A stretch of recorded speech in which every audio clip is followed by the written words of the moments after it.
actually be able to do this. I uh, didn't envision it, but thankfully people encouraged me, and thankfully Joel and Sharon helped pull it together. So yes, Joel is involved with the American Bird Conservancy, which is an international bird group, but it's actually based out of Plains, Virginia, just on 66, 30 or so miles from here at most. And Joel, I know you are not based, I believe, in Plains, but elsewhere. And um, so if you'll give a little bit of an introduction to yourself as well, that's about as good as I can get. So thank you everybody for coming, and thank you Joel and Sharon for putting us together. Yeah, absolutely. And thanks for the introduction, and certainly thanks for the invitation to do this. Looks like we've got a great group tonight, which is exciting. So as Mark said, my name is Joel Merriman. I'm the Bird Smart Wind Energy Campaign Director at American Bird Conservancy. As Mark said, we are based in the Plains. That's where our headquarters is. I'm in our DC office, which is our second largest office, which is where we have primarily leadership, communications, and our policy office. I've been with American Bird Conservancy for about 1.5 years at this point. I was banging on their door trying to get a job for a long time before that, but patience and persistence does pay off. So it's great to be at ABC, and obviously wind energy is a very important topic and will continue probably to become more so in the years to come. A little bit of background about me. I grew up in Indiana. I attended Purdue University, where I got my undergraduate degree in wildlife science with a specialization in birds. I got a master's degree in wildlife management at Texas Tech University. I studied grassland raptors and prairie dogs, which was good fun. A lot of ferruginous hawks, the odd golden eagle, prairie falcons, that kind of thing. Then I moved to Seattle. I was an ecological consultant for 10 years. And then in a bit of a roundabout way, ended up in DC. So I worked at the Association of Zoos and Aquariums as a conservation planner, worked at Wildlife Habitat Council as a corporate conservation specialist. So I've had a number of roles, but birds have always been a central theme. And I will just say in solidarity, I'm also the immediate past vice president of the DC chapter of the Audubon Society, where I was also chair of the Conservation and Advocacy Committee. And I have now stepped down from the board, but I am still the vice chair of the Conservation and Advocacy Committee. So lots of good stuff there as well. So our topic for conversation tonight is bird smart wind energy. And as I mentioned a little bit earlier, again, this is a topic that has been very important and is potentially likely to just become that much more important here in the near future, depending on the way this election goes. But let's just go ahead and dig in. So just briefly, a little bit of information about American Bird Conservancy. We were founded in 1994 to conserve birds and their habitats across the Americas. The majority of our work is still in the US, but we do have a very strong international presence, and we work on a number of things in the international space. So most of our team is in our field programs. In the US, we have people embedded in joint ventures across the country in various places. We have various regional staff. And then again, we work with partners throughout the Americas, and in Latin America, a lot of our work really is focused on the rarest species, the species most in danger of extinction. One of the things that really drew me initially to American Bird Conservancy is that we are focused exclusively on full life cycle conservation. So if we're working on a species, we make sure that we're working on its stopover habitat, breeding grounds, wintering grounds, and any other habitat and part of its life cycle where it might need some additional work. We also have a very strong policy program. This involves both lobbying Congress, but also gets into the advocacy piece, which is where my program is housed. And this focuses on a lot of the key threats to birds. Wind turbines, which is what we're discussing tonight. We have our Cats Indoors program.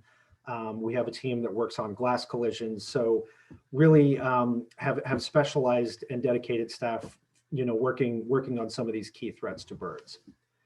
So in terms of our presentation tonight, we're going to talk a little bit about why we need renewable energy, and then some current, the current status of where we are with wind energy development and renewable energy development, and projections for what that's likely to look like moving forward. And we'll talk about why it's important for wind energy to be bird smart. What is it that we're here to talk about? Why do we need this program? I'll talk about ABC's principles for bird smart wind energy, and then touch a little bit on bird smart policy, though I'm going to keep that to a bit of a minimum. And then I've got a few slides just looking at wind energy in Virginia. And again, this is very timely. There's a lot of exciting things going on right now in Virginia with wind energy. And then of course, we'll take some time for questions and answers at the end.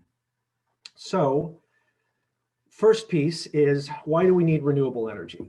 And we could have an entire presentation on what are the impacts of climate change, obviously to humans, but also to birds and other wildlife.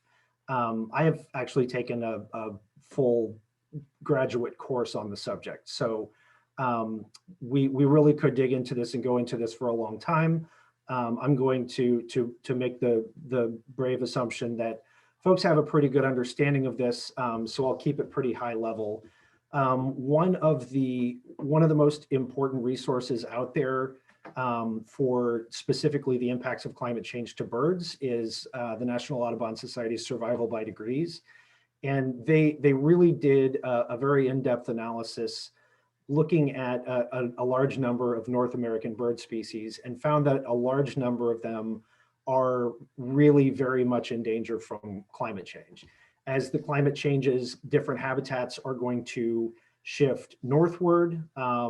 Sometimes, as you can see in this figure on the right here, where you've got the green is where some of whatever habitat it is likely to actually move northward as the climate changes. The red is where it's going to be lost. And then in between, it's just shades of gray in terms of how much it's going to retreat versus how much it's going to regrow. But we're not going to see as much regrowth as we are going to see loss. And so the basic conclusion for this study was that 64% of 604 species were moderately or highly vulnerable to climate change. So climate change is obviously very problematic for birds. The specific example that we've got here is for wood thrush. It's actually the logo for DC Audubon Society. So you can see in the figure on the right, under the different climate change scenarios, 1.5 degrees C, 2 degrees C, and 3 degrees C, just how dramatic the difference is in terms of the amount of habitat that would be lost specifically for the wood thrush. So part of the solution to combating climate change is renewables. And I love this photo, which I actually think was probably doctored, but it's got both wind energy harnessing, but also it's got distributed solar energy development, which we'll talk about more later. But obviously wind and solar are the two biggest sources of renewable energy development that we are currently seeing. So when you look at the current setting for how much of each of these is currently being deployed, you can see from 2008 to 2018 on the left, you've got wind. And you can see that there has been a pretty steady growth in wind energy development across that entire time. We're seeing a bit of a blip right now. The industry's been hit pretty hard by the virus, which has caused issues with trying to get materials and various other issues. So we're going to be seeing a blip now in all likelihood. But then you look at the right, solar energy has taken a little bit longer to gain traction, but you can see as it gets closer to 2016 and 2018, solar is actually gaining ground quickly. It is actually, I believe, on a more rapid growth trajectory at this point than wind energy development. So still looking at the current setting, this is the U.S. wind turbine database. This is maintained by U.S. Geological Survey, the American Wind Energy Association, and the Berkeley Lab. And this essentially is just where all of the wind turbines are in the U.S. And so when you look, these green blobs are areas where there are large numbers of turbines, but you can generally see all the areas that there are turbines. And you can see that there are some obvious clusters. Washington State along the Columbia River Gorge, it's a very windy area, some locations in California, but the biggest concentration is really in the Great Plains. And there's a couple of things going on there. First of all, there's a lot of private land, which is where a lot of these facilities go. There's also a lot of wind. It's a very windy part of the country. A lot of it is very flat. It's just prime grounds for wind energy development. That carries off into parts of Illinois and Indiana, parts of Michigan, and then you actually see kind of along the mountain ridge lines in closer to this part of the country is another bit of a hot spot. So at this point, there are about 65,000 wind turbines in 43 states in the US. So that's all looking at the onshore space. There is a big push for offshore wind energy development currently as well. And as of this point, there are 2 facilities that have been installed in the offshore space. The first one is off the coast of Block Island in Rhode Island. That's 5 turbines. And that one's in state waters.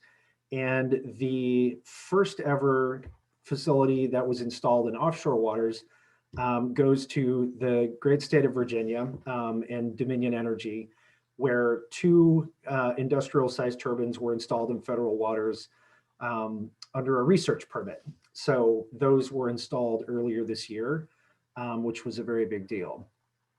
So starting to look ahead at what the prognosticators are saying is going to be the scenario moving forward. This is what was projected a few years ago for how much wind capacity we were going to have in 2020. And this actually is very close to the scenario we were seeing. Starting to look ahead, this is what is anticipated in 2050. So moving from one to the other, you can see that obviously we're going to have quite a bit more capacity, roughly a tripling of the amount of wind energy that we currently have. And one thing to pay attention to here is the blue portion of these state pie charts is what's expected for offshore. So you can see obviously the coastal states, some are expecting to have a considerable amount of offshore wind energy development. Something that is interesting to note is that states like Texas and Louisiana, they anticipate having wind turbines in the Gulf of Mexico. And then states in the Great Lakes region anticipate having turbines in the Great Lakes as well. So looking a little bit closer at the coasts, again, we have at this point 7 turbines in the water, but there's now somewhere in the neighborhood of 25 gigawatts of projects in the pipeline. So ramping up very rapidly. And you can see here that most of that is from Massachusetts down to about Delaware. Obviously Virginia's got, and Dominion Energy have a large area that's being considered here. And then there's some areas in the Carolinas, but the real thrust of this is in the New England states and farther north. Looking at the West Coast, California is having a little bit more difficulty finding good areas to put wind energy facilities. We have the outer continental shelf here on the East Coast, which is a fairly generous area that's still relatively shallow. It gets deep pretty fast in California, so they're going to rely heavily on floating turbine technology, which is coming online, but they're just going to have to approach things a little bit differently. And then finally, in Hawaii, there are plans for offshore wind development too, but both California and Hawaii are a little bit farther down the road, whereas we're anticipating the approval of the first commercial scale offshore wind facility, potentially just in the coming months on the Atlantic coast. So why do we need bird smart wind energy? Well, The really unfortunate fact is that it doesn't come without environmental costs. And one of those environmental costs is that wind energy facilities do kill birds. And there's the really obvious effect of the birds being hit by the turbine blades. Interestingly, in just this year, a study was released that found that birds were killed at wind turbines, even if the blades weren't spinning. So there are some species that are more prone to being killed by wind turbines than others. One of those is nocturnal migrant landbirds. You have large flocks of landbirds that will flock up at night, and that's when they do their migration. Well, at night you've got a white turbine against a skyline in the dark. The hypothesis goes they just don't see it, and it's just an obstacle that they run into, unfortunately. And the number of birds that are killed by wind turbines every year is projected to increase by 1.4 million by 2030. So so this is something to take seriously. So that's just the turbines themselves. Additional power lines are sometimes required to be built to connect wind facilities to the existing power grid. And unfortunately, power lines are another source of bird mortality as well. That comes both in the way of collisions with the lines themselves, but also electrocutions when birds are able to create a circuit. This is problematic for things like eagles, other raptors. Certainly large-bodied birds is more the electrocutions issue, but more birds are certainly killed in collisions with power lines than electrocutions. And then in addition to the direct mortality, there's also the issue of displacement, which essentially boils down to if you build a wind energy facility, birds will no longer use that habitat. And one of the kind of classic studies on this was by Schaefer and Buell, who did a study at wind energy facilities in the Dakotas. And they found that of the 9 grassland bird species that they studied, that 7 of them did show displacement effects. And that included all of the species of concern that were a part of the study. So displacement effects are also observed in other species as well, but that was one study that was particularly in depth. And so in the offshore space, again, there is collision risk. And since we don't have really very many turbines in the waters in the US and haven't had them for very many years, we really don't have any data from here. So the offshore wind energy industry is a mature industry in Europe. So that's where most of our current data comes from. And the simple fact is, at an onshore wind facility, you can hire a consultant who can come out and walk underneath the turbines every so often and look for bird carcasses. So you get a reasonable idea of how many birds are being killed. Obviously, you can't do that in the offshore environment. So the unfortunate reality is it's very difficult to study and quantify bird collisions in the offshore environment. So there's a real reliance on technology. Things like radar, there is a lot of technology in development at this point for things like collision sensors. But at the end of the day, a lot of it comes down to just using models to basically estimate how many birds are probably going to be killed at an offshore wind facility. So this is a major area of research and development currently. Displacement is also an issue in the offshore space. The figure that we're looking at here is a study that was done in Europe. This is by Deselman Callert, and this is also kind of a classic study at this point. But what you're looking at is seabirds, sea geese, and other species, and this was tracking them as they approached a wind energy facility. And as you can see, obviously, by and large, the birds avoided the facility. So what that basically boils down to is habitat loss for these species. And what a lot of this comes down to is we need renewable energy development to combat climate change. So where do you draw the line at what is an acceptable number of bird mortalities at a wind energy facility? Well, part of that also comes down to what species are being killed. And there was a state of the science paper published for the effects of wind energy development on wildlife, I think late last year. And this is a table from that study. And this shows basically species of concern that are affected in one way, shape, or form by wind energy development. And so you've got things like prairie grouse at the top. Those tend to be more displacement effects. But then you've got raptors. You think about hawks, eagles.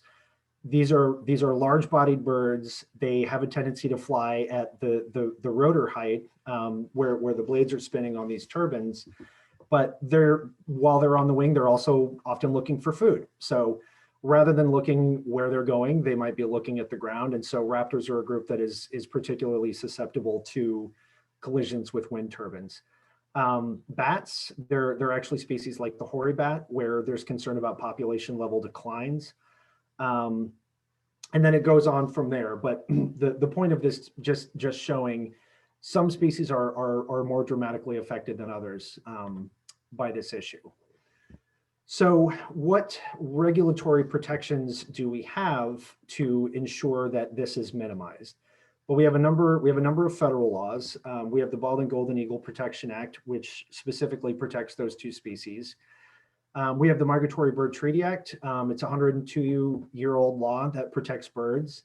Enforcement has a tendency to be a little bit spotty. It's kind of a funny one in that respect, but one that's on the books and has been doing good things for birds for over a century at this point. Of course, the Endangered Species Act and the National Environmental Policy Act, or NEPA. So these are some underpinning federal frameworks that protect birds. Though, of course, the ones in red here, these have actually been undermined in the last 3-4 years. The Migratory Bird Treaty Act, there's the administration's M opinion, which removes incidental take as something that's covered. So essentially, if a bird kill is not intentional, then it is not also illegal, according to this new interpretation. And I'm sure you're all aware of the changes that have been made to the Endangered Species Act and NEPA. Interestingly, there is an update expected for the Bald and Golden Eagle Protection Act early next year. So we'll be interested to see how that pans out. But there are also, in some states and in some local jurisdictions, there are additional protections for birds for wind energy facilities, but not all. And to kind of illustrate that, this map shows the siting authority. Who is it for every state that has the ultimate say in whether a wind energy facility is approved or not? For the green, you see that it's local government, basically just whatever the local jurisdiction says. That includes some of the states with the most wind energy development, like Texas. What that boils down to a large degree is just not much regulation at all. The blue is split authority. So essentially the local government and the state government are involved in some way, shape, or form. Yellow is just state government, and gray is information unavailable, probably because those are states that really have not yet delved into wind energy development. But the point of this is it's complex. In terms of how these things are regulated, how siting is, and how project planning proceeds, who has the authority, and it differs state to state, jurisdiction to jurisdiction, and generally speaking, there's not necessarily any federal involvement or federal oversight. So it's a very complicated environment. So in an attempt to try to minimize the impacts of wind energy development to wildlife, about 10 years ago, the Fish and Wildlife Service convened a group of agency biologists, academics, wind energy developers, and NGOs, and said, okay, let's develop some guidelines and put some shape around how to approach facility planning to minimize these impacts. And the product that they came up with is the Fish and Wildlife Service Land-Based Wind Energy Guidelines, often just called the WEGs. But this is, it's a non-prescriptive approach to wind energy siting, and was ultimately made voluntary. There's a lot of good stuff in the WEGs. If people follow it, it should produce better outcomes. But one interesting point there, the Association of Fish and Wildlife Agencies about a year ago issued a survey to state fish and wildlife biologists that work at the intersection of wind energy development and wildlife. And they were asked a series of questions pertaining to the issue. One of those was, how effective do you think the federal wind energy guidelines are at supporting low impact wind facility planning or wind facility siting? Because at the end of the day, siting is the most critical component to minimizing the effects, because if you put it where there's too many birds, the effects are going to be greater in general. So the results of this were very interesting. 33% that said that the WEGs were not very effective or not at all effective, which is a pretty substantial number, and 50% said somewhat effective, and 3.3% saying very effective. So certainly could have been worse, but it could have been a whole lot better. So as far as I know, this is the only real data that exists with regard to how effective the WEGs are at minimizing impacts. And what it really shows is there's a lot of room to improve. And so that brings us to BirdSmart Wind Energy and ABC's BirdSmart Wind Energy program. We absolutely support wind energy development as part of a multifaceted approach to combating climate change, but it has to be done in a way that minimizes impacts to birds. And based on our experience, we see that that comes down to following 7 principles. And I'm not going to read through these all because that would certainly not make for a very exciting presentation, but I'll kind of walk through some of these various principles and talk a little bit more about the high points. So the first is that likely impacts are evaluated. And this seems like really kind of a no-brainer, but it's very important that there are studies at a given site. Some states, Fish and Wildlife Service, state wildlife agencies, they can have great data on wildlife populations for certain species, certain locations, but we don't know where everything is in all locations. So most of the time, it's very important to actually get out there and collect data and figure out what birds are actually using a site. And that typically starts with a desktop study just to look for red flags, trying to see, are there particular species of concern? Are there listed species? Are there large concentrations of species? Are there features that tend to concentrate species? Just really kind of getting an overview. But again, that should be followed by field studies because that site-specific data really is critical. In the onshore environment, this is all pretty standard. People go out and they do their surveys once they figure out what they're likely to need to look for. In the offshore space, it's been operating a bit differently. The Bureau of Ocean Energy Management has oversight over energy development in federal waters, in federal marine waters.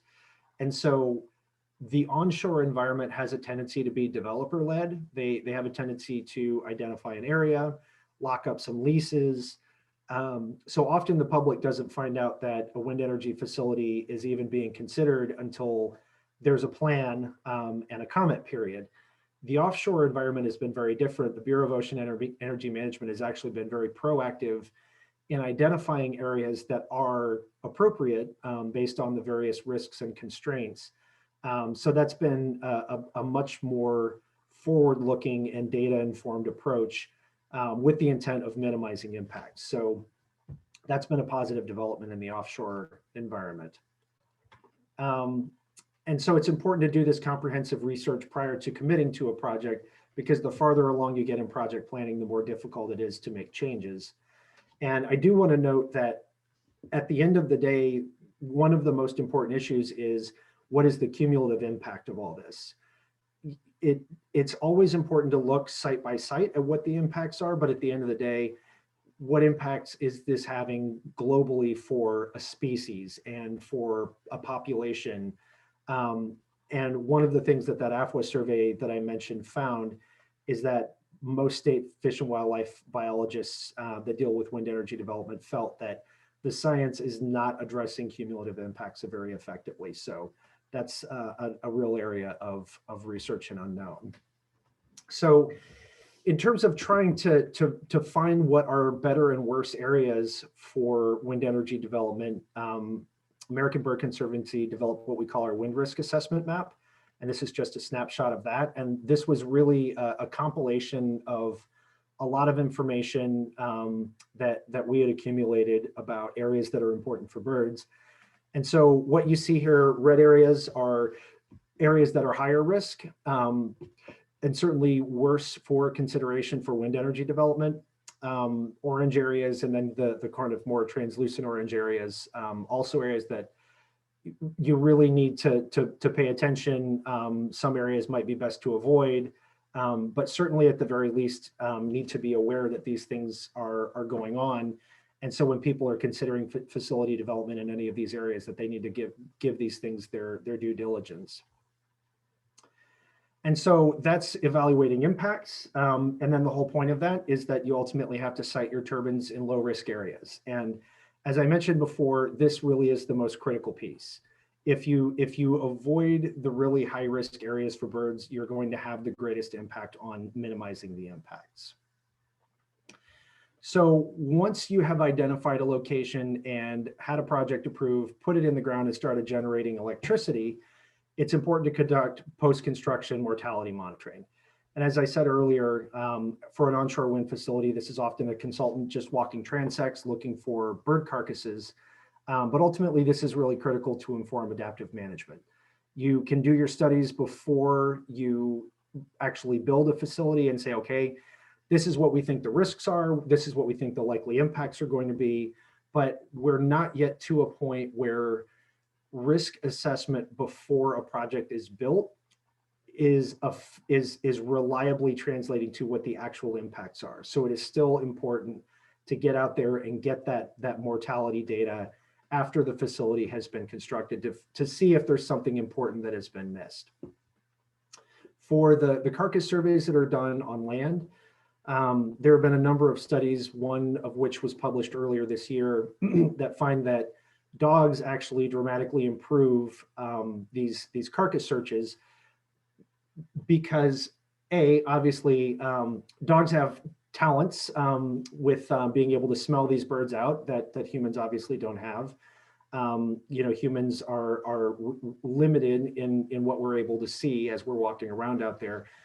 But it's interesting because humans, the data show that humans are actually not very good at finding small birds in particular. So you start thinking about these migratory land birds. Humans in particular are bad at finding those, and dogs do a much better job. In the study that I referenced, which was by Sean Smallwood, at 2 facilities in California, dogs found 1.6 and 2.7 times as many birds as the human observers, and twice as many species. So you can do some corrections when you get a sense for how well a given individual finds birds, what their searcher efficiency is, but you can't correct for species that people don't find in the first place. So that's a pretty important distinction. And as I discussed earlier, in the offshore environment, a lot of this comes down to technology, and that technology really is emerging at this point. There's a lot going on, a lot of different things being evaluated, but there is not yet a validated means of detecting collisions in the offshore environment. So it typically involves deploying multiple technologies to get some data, but we don't yet have the technology to get accurate collision data. So moving along, the principle number 4 is implementation of minimization measures. And this is the one that I think people are often very much hoping is going to be the answer. And again, this is a very active space of research and development. But the simple fact is there really aren't a lot of reliable minimization measures once a facility has been constructed. One minimization measure that's been used in a number of circumstances is temporal curtailment. So essentially, say for example, there's a wind facility in Washington State that is between the ocean where marbled murrelets forage and forests where they nest, and they go back and forth in the daytime. They made the decision that certain turbines that were known to be in the flight pathway of marbled murrelets would be turned off in the periods of highest activity during the times of year and times of day that are the highest activity periods for marbled murrelets. So that would be temporal curtailment. You just say, during this time, during this season, we're going to shut the turbines off. There's more technology coming out now looking at smart curtailment. And the photo here is of a gadget called Identiflight. And Identiflight is really very cool technology. It actually uses artificial intelligence and is able to identify golden eagles out as far as 2 kilometers.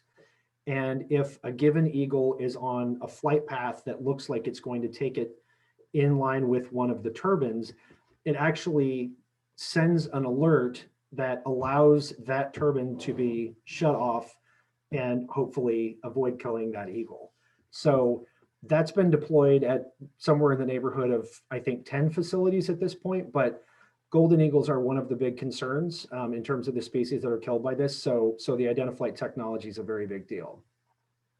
You have things like diverters and deterrents, whether that be sound, whether that be light, whatever it is. There's some decent technologies for bats. Unfortunately, we don't have a lot yet available for birds, but obviously that would be a big hope, is that we're able to get something like that online at some point. In terms of the power lines that I mentioned earlier, there's actually a group that was formed by the energy industry called the Avian Power Line Interaction Committee, and they develop guidelines for how to site, build, and basically develop power lines in ways that minimize impacts to birds. This has been around for a while at this point, and it's really the go-to for minimizing impacts from power lines, which is a really good part of the piece of the puzzle here. But at the end of the day, all of this requires adaptive management. You really need to know what's going on out there, and maintain the flexibility to make changes as things go along, whether that's changing out technology. Certainly as facilities age, older turbines are starting to be replaced with newer turbines, which provide opportunities for resiting turbines and maybe moving them away from areas that have been particularly damaging for birds. But it is just important to manage adaptively as you move through this process. Mitigation is a very big one, and unfortunately in too many situations, not really a part of the process. But at the end of the day, this comes down to compensating for that bird mortality and habitat loss. And there's a lot of ways that you can go about this. Can restore or acquire offsite habitat. You can address various threats. This just really comes down to the on-the-ground conservation actions to produce more birds of whatever species is being lost. One approach that gets discussed a lot and is actually in the process of being implemented in New York State is actually development of a mitigation fund, where the mitigation basically can happen first. Usually the state or whoever the jurisdiction is will go and implement the on-the-ground conservation actions, and then developers can just buy into that proportionately based on whatever the impacts are at their facilities. And at the end of the day, we're always advocating for making sure that you're doing this to a net benefit standard. Conservation actions aren't always guaranteed. So it's important to make sure that you're always pushing to produce more birds than you're losing, and make absolutely certain that is ultimately a net benefit. So most wind energy facilities are approved for 30 years. And some, as I mentioned, they might be resited. You might actually have the developer come out and put in the new generation of wind turbines. Some ultimately will be decommissioned, just essentially put to bed. And so one of the impacts, and this just kind of gets into basic ecology, but if you're in an area that's forested people often talk about the fact that somewhere in the neighborhood of 10% of a given area is actually directly disturbed by development of a wind energy facility. And you can kind of see that in this picture here. So you still have forest on either side, but somebody had to punch a road through to put the pad in to ultimately get the turbine up. Well, that is habitat fragmentation. There are a lot of species of birds and other wildlife that require large intact areas of habitat, whether that's forest, grassland, whatever it is. And when you punch these roads through, you're fragmenting that habitat. It changes the habitat in ways that are detrimental to these species.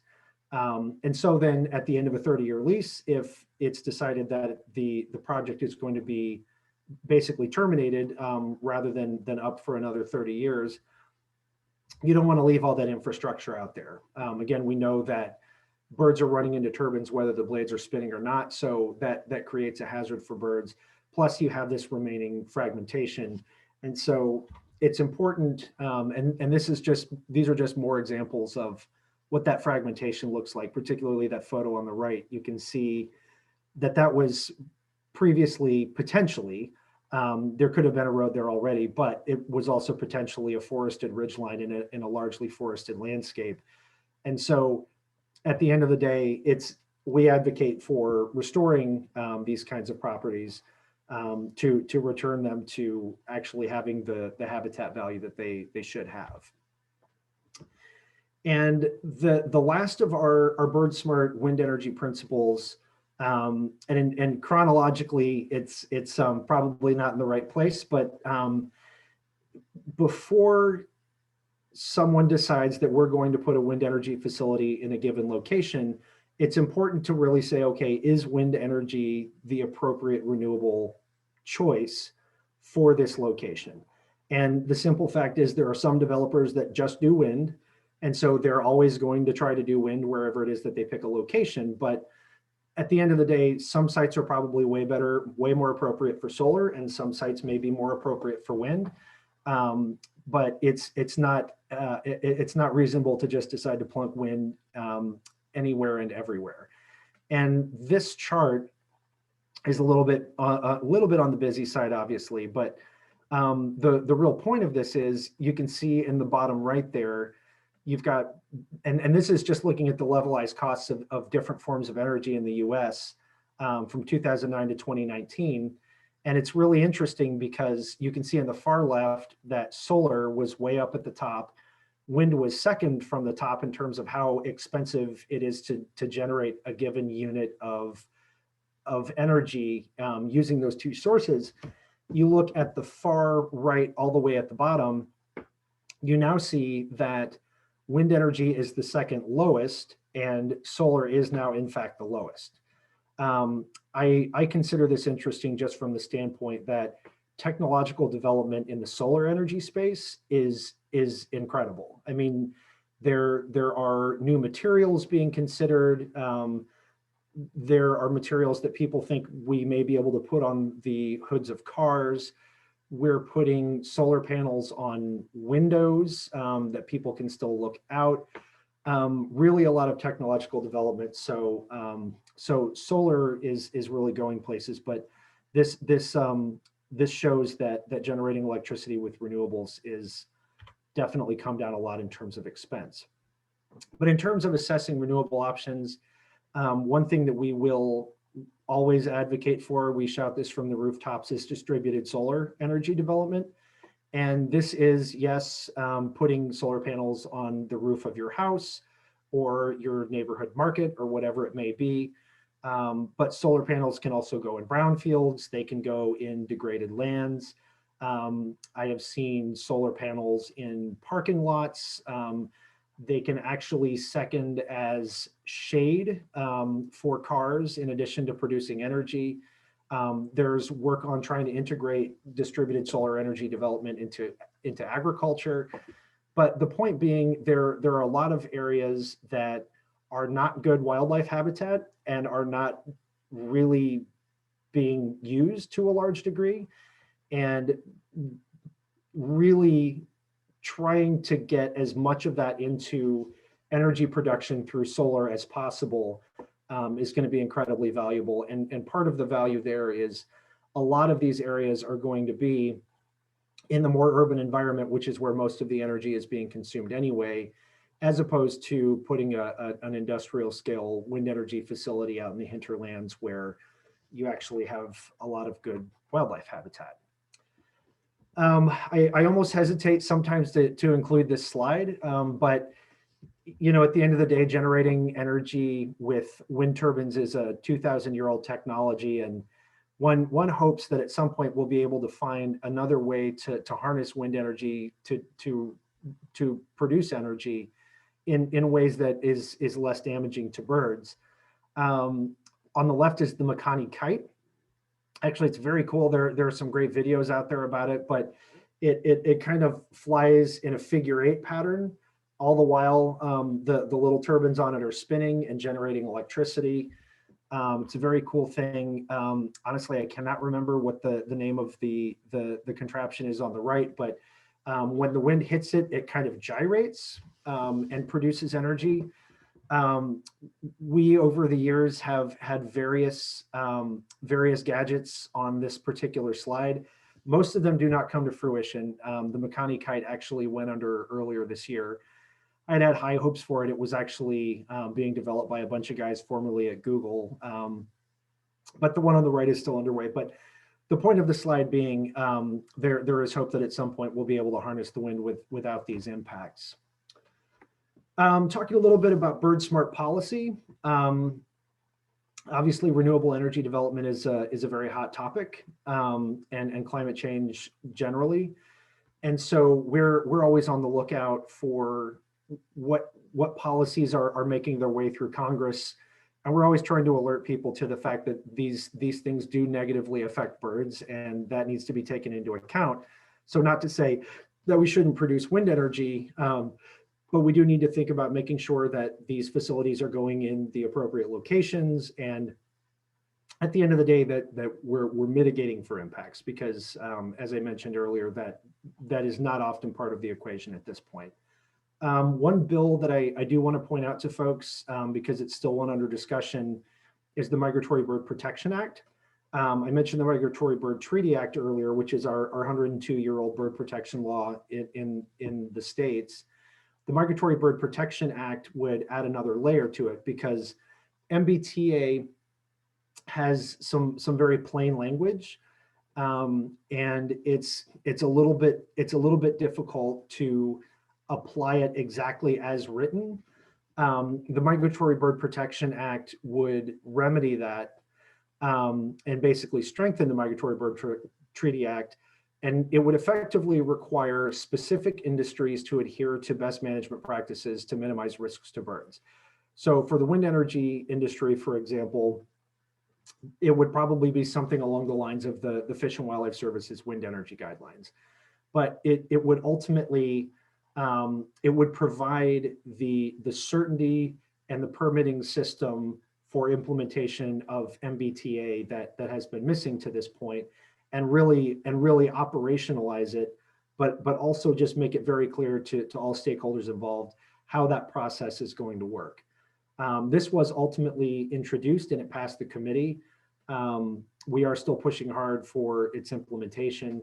And this is something that we're working with National Audubon Society, Natural Resources Defense Council, and others on. So this is very much a collaborative effort with bird conservation organizations, and one that we feel very strongly is going to make a big impact for birds once it's ultimately passed. So to kind of cap this off here, I put together a few slides about wind energy in Virginia specifically. And you know, it's very interesting. Virginia has the distinction of being the only state in the US to have offshore wind energy development before it had onshore wind energy development, which is really pretty interesting. But if you look, again, this is the US wind turbine database that I showed earlier. One thing that you'll note, I said that there are 43 states that have wind energy facilities. The 7 that do not are all in the south, in the southeast part of the country. And there's a reason for that. This is a part of the country where, by and large, the wind just doesn't blow as much. So there just really aren't the wind energy resources to harness there.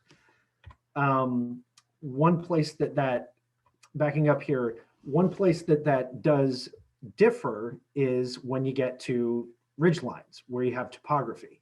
So if you get up high enough, the wind is stronger and it's more reliable, which is very much the case in the offshore environment. Looking again at the offshore map, here is the Commonwealth's research lease, is the one that's mentioned there at the top. Those are the 2 turbines that are already in place in the Atlantic. But then the Dominion offshore project that's being planned has the distinction of actually being the largest wind energy facility being planned in the US at this point. So that's a very big project. So part of what's interesting about this is that Virginia, of course, earlier this year also passed a carbon-free energy by 2050 standard. So that's a very big deal. But so essentially, as many years as have gone by, Virginia currently has 2 wind turbines and obviously does have some solar facilities, but now has an incredibly ambitious goal for renewable energy development by 2050. So all of which means that Virginia is going to be having a lot of discussions about how to get additional renewable energy facilities and wind energy facilities on the ground, certainly in the coming years. And so one of the take homes here is there's a lot of birds in Virginia. And this is a snapshot from Audubon's important bird areas map for the state of Virginia. And you can see, obviously, there are areas of great importance along the coast. And then certainly when you get into the Appalachian Mountains, some of the larger areas of forest. But as you can see, a lot of areas that Audubon deemed important for birds. This is from our wind risk assessment map. Again, a lot of important bird resources along the coast. Certainly a lot of properties are these blue dots are, those are existing wind energy facilities in other states. But the one I do want to point out is this stretch here. I mentioned earlier that raptors are particularly susceptible to collisions with turbines. That's what we designated as the Appalachian raptor migration corridors. So there are a lot of raptors that migrate along those ridge lines and along that mountain range. And so that is of concern because, as I said before, these ridge lines, mountains, basically higher elevations have better wind energy resources and are really a target for wind energy development. And somehow, I apologize, but for some reason you can't see it here. But the other thing is that just in the last week, the first ever onshore wind energy facility has been approved in the state of Virginia. It's called Rocky Forge in Botetourt County. It was originally approved by the county in 2016. For whatever reason, it went on ice after that. But they had a 5-year time span that they had to actually get the project started in.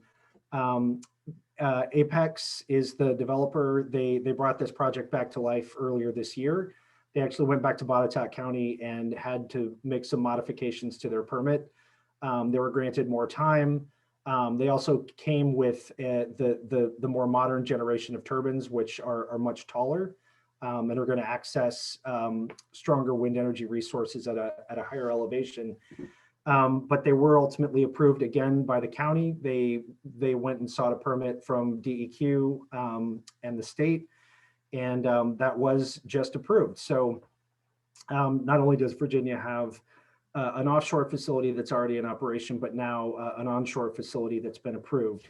But as I said, there is a lot more of this coming. So I'll just close with this photo of a golden eagle, just to say that there is a population of golden eagles in the eastern US. It's actually a fairly small population, about 5,000 birds, and they breed primarily in northern Canada, and then they migrate largely along the Appalachian Mountains, and then actually winter in a fairly broad area, but a lot of them do actually winter in the southern Appalachians. And so this is a species and a population that we pay a lot of attention to, and something we'll be paying very close attention to as more wind energy facilities are planned in Virginia. So with that, I am happy to take any questions. Joel, we had a question about what happens to the old turbines when they're replaced, sorry. Do they end up in landfills? What happens to the actual materials? Yeah, that's a great question. The answer is, unfortunately, yes, they go to landfills. The turbine blades are made from composite materials. It's not just steel or just aluminum or just any recyclable material. So yes, unfortunately, they do go in the landfill. And if you've ever stood near a wind turbine or seen the parts of wind turbines on the backs of the flatbed trucks that bring them to the sites, they are gigantic. So this is something that has attracted more attention because it takes up so much landfill space that it's actually problematic in some places to even figure out where to put them. So that's something hopefully that the industry can fix moving forward, and find ways to reuse or recycle those materials. And another question is, if people want to do something to take action based on all the information that you've just presented, what are the takeaway points for individuals in terms of action steps? Yeah, absolutely. I mean, really, from my standpoint, we periodically issue action alerts. We try to work with stakeholders to get people to just really adhere to best practices. Like I discussed, there are points at which people they'll propose a wind energy facility in an area where it's just absolutely inappropriate, and we will engage at the project level when needed. But which is to say, sometimes we'll issue an action alert about a bill being considered in Congress that we think really needs to get passed. Sometimes it's a bill that we think really should not get passed. Sometimes it's a facility that we think should not be approved. But that's one thing you can do. I mean, the other really is just being vigilant and getting involved at the project level. I mean, again, this all comes down to a balance, because we need wind energy development, and wind energy development is part of how we mitigate the impacts of climate change, which is ultimately very bad for birds. But it just has to be a balance. The facilities have to be sited correctly. There has to be the appropriate mitigation and minimization measures.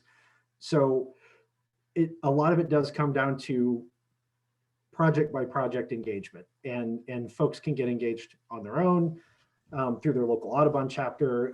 Certainly folks are always free to reach out to me, but those would be the two that I would recommend.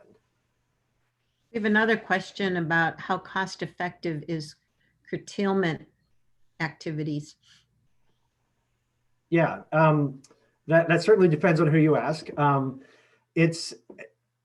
Curtailment is not an ideal strategy for a number of reasons, and the loss of energy generation is one of them. You know, it's expensive to put these facilities in, and then at the end of the day, once they're in, you may as well be generating electricity with them.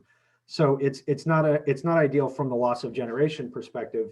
It's also not ideal from the perspective, again, that we've also fairly recently figured out that the blades don't actually have to be spinning necessarily to be killing birds. So this is unfortunately now a less reliable measure than we thought it was. But curtailment is certainly not ideal. At the end of the day, I would advocate that in some situations, it's probably better just not to put that particular turbine in that particular location. But at the end of the day, if the developer decides that it makes sense and it is ultimately going to generate enough revenue that they will, the choice is theirs, I guess, at the end of the day. Whether the curtailment is going to be a substantial enough loss that the turbine should not go in, or if it's still going to produce revenue, and they will. Because curtailment can be something that's imposed after a facility happens, but generally speaking, it's something that the developer knows going into it. We also have a question. How long does it usually take to get a project approved for research? Project approved for research? You mean, so I'll assume that the question is in regard to the offshore facility in Virginia. That project had to go through the same process as any other facility. They had to go through NEPA. They had to do the studies. They had to go through the public comment process. So maybe it was faster than some other projects. I mean, certainly Vineyard Wind is the first commercial scale project that's going through this process. It's off the coast of Massachusetts. People are certainly paying a lot more attention to that, I think, than paid attention to 2 turbines in Virginia, just for an issue of scale. But it still takes time. Another question is, how long is a potential site monitored for bird and migratory birds before a site is approved for building the wind farms? That depends entirely on the jurisdiction. It just really varies jurisdiction by jurisdiction. I think Minnesota, for example, actually has some really good regulations and some really good guidance on this. And so it's the kind of thing where if you're in an area that is predominantly agricultural and there's not, just because areas are agricultural doesn't mean that good birds don't come through, right? I mean, growing up in Indiana, I saw three of the 4 species of longspurs in corn stubble. So, but if you're in an area where there is not that kind of known phenomenon of bird species of conservation concern coming through, maybe you do a year of bird surveys, don't find much, and people say, okay, great. There are certainly places where, as far as we can tell, there are no bird surveys required. It may be that if, like you take Rocky Forge, which is this project that just got approved in Virginia, we fought the project from its inception because, in our opinion, the risks to golden eagles are too great. And so when you've got a more high profile species of conservation concern or a listed species, you may have to do a couple of seasons of surveys. So it's all jurisdiction and situation specific. But I would say it's anywhere from 0 to 2 years typically. There's a question about how far the energy can be distributed from a wind farm site. For example, can the East and West Coast get energy from the middle of the country?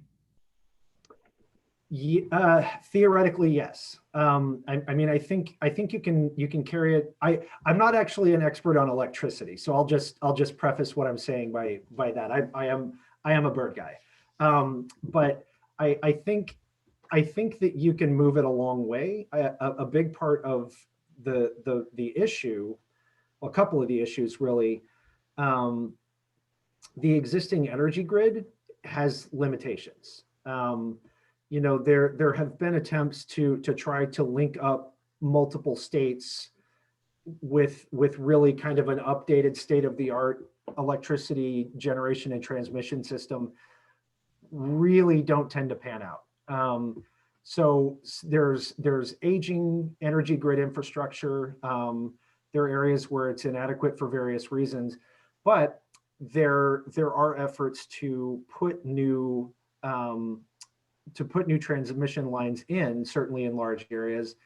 One that sticks out is what's called the R project in Nebraska.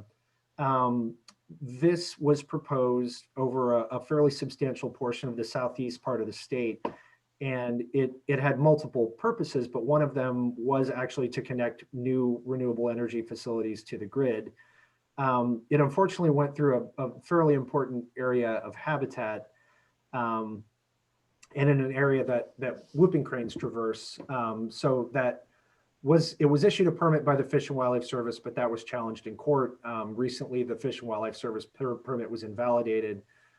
So that project is currently on ice, but will probably be revisited. Part of the point of all of this being transmission lines, again, have their own impacts, both from collisions and from habitat fragmentation. So just like wind energy facilities, you've got to site them in the right places. We have a question about, are the bordering countries, Canada and Mexico, agreeable to wind turbines being placed next to them? And do they get a benefit from green power? Canada has a fair few turbines of its own. So wind energy development is definitely happening on the Canadian side. I have less of a sense. I know there is definitely wind energy development in Mexico. I have less of a sense of where it is.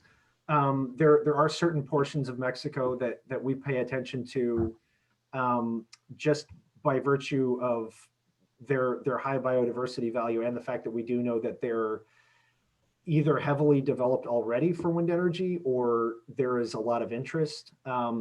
When you look at the kind of the northeast coast, it's what they call the River of Raptors, because you get raptors that funnel down from the eastern U.S. and then they follow the Gulf of Mexico along the east coast. Incredibly high concentrations of raptors. That's one area that we are not thrilled to see wind energy development. The Yucatan Peninsula, actually a fairly unfragmented area of forest, even still.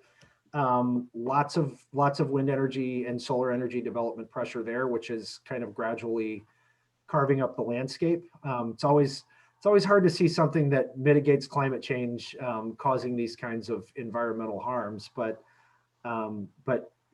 there just aren't necessarily perfect places for all of these things. Then there's the Isthmus of Tehuantepec, which is when you get down into southern Mexico, it's kind of a saddle in the mountains, and it's a spot where birds can cross from the Gulf of Mexico to the Pacific coast. And so it's, again, this very high concentration of birds, a lot of nocturnal migrants. And on the Pacific side, it's unfortunately been a huge area of wind energy development. So birds fly through this saddle over the mountain range and encounter large numbers of turbines, which is something that we have a lot of concerns about, which is a very long answer to a very simple question. That's great. That's all the questions that were posted in the chat. We've had you talking nonstop, and it's been great. I'll just open it up. Are there any additional questions before we give Joel a break here?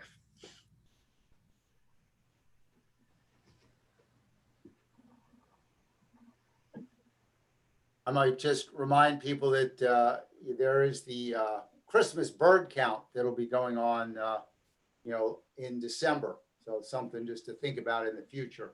So thank you. Thank you, Joel, as well. Yeah. Any last comments, and then we'll open it up to Dave, who's the president of the Audubon chapter here. But anything else, Joel, that you want to say as a wrap up? No, apart from I really appreciate the opportunity. We've been very involved in Rocky Forge. We're very engaged in the offshore space, and Virginia's ABC's home, so we're paying a lot of attention. And I really do encourage folks, as all of this is happening, feel free to reach out to me. This is what I do all day, every day, and I'm always happy to chat about it. Happy to work with folks as other projects start getting proposed. But yeah, again, glad to see everybody come out on a Thursday night, and really appreciate the opportunity to share this with you. Thank you. Dave, would you like to close? Sure, yes. On behalf of Shenandoah Audubon, Joel, thank you so much. Thank you. And also thanks to your colleagues at American Bird Conservancy. This has been, I mean, the work that you guys do is it's very important. And I think everybody who's interested in wildlife certainly values what it is you're doing in your hard work and the efforts that you've done here to put together this informative program. We thank you very much. I'd also like to thank the Friends of the Samuels Public Library, Shenandoah University. Thank you, Sharon. Thank you, Mark, for helping to put this together. If anyone wants to get involved in a local Audubon chapter, here's my high-tech information for you. We have is that backwards? That is backwards. I'll read it to you. Our Dave, it website, was correct. www.audubon. Oh, well. Say again? It was correct. We could read it. We could read it. You can read that? Yeah. Yes. Yes. It appears backwards to me. No, Okay. not to us. All right. I'm sorry. All right. Are you sure that's not backwards? It looks backwards to me. You're Anyway, backwards, but it's There's not. our website. You can read it. Let me read it to you. Sorry We to can belabor read this. www.audubon.nsvas.org. And we also have a Facebook page. Look for us there. There's information there. If you want to join the chapter, we have membership forms there. If you would like to join us for any of the projects that we do, we have bluebird trails, we have an arboretum. We are always looking for new members and new ideas. So thank you all very much, and hope you all have a good evening. And Joel, you're probably not looking in the chat, but there's like 100 thank yous in the chat Good. from everybody. So again, thank you for joining us. Yeah, this was great. Yeah, really, really appreciate it. It was a good group. Thank you, Joel. Have a good night. Thanks, Sharon. Thanks, Joel.